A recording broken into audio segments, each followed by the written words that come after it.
Dhanush bro best. ഇന്ത്യയിലെ രാഷ്ട്രീയക്കാര് നമ്മള് അതുപോലെ തന്നെ ഉദ്യോഗസ്ഥ ലോബികളും നമ്മളെ പിച്ചക്കാരാക്കുമ്പോൾ പിച്ചക്കാരിൽ നിന്നുള്ള ഒരു ദൈവമായിട്ട് ധനുഷ് അവതരിച്ചിരിക്കുകയാണ്.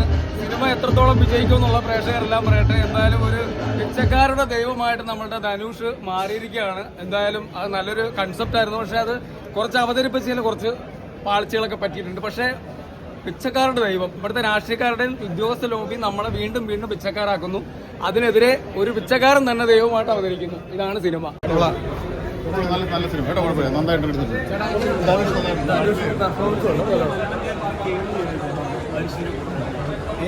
നന്നായി നല്ല എക്സ്പീരിയൻസ് ആയിരുന്നു. നല്ല പടം, എല്ലാവരും കാണുക തിയേറ്ററിൽ.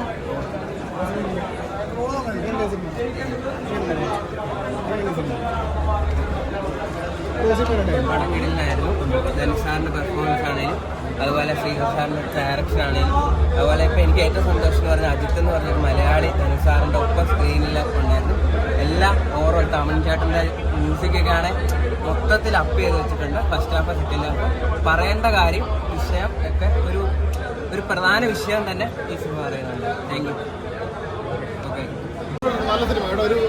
വലിയൊരു മാസ് പടത്തിന്റെ അങ്ങനെയൊന്നും അല്ല. ഒരു ഇൻട്രഡക്ഷൻ ഒക്കെ കുറച്ച് എന്ന് വെച്ചാൽ വലിയ ധനുഷിനെ കാണിക്കുന്ന സാധാ പോലെ ഈ തെലുങ്ക് പടത്തെ പോലെ 5-6 പാട്ടൊന്നുമില്ല.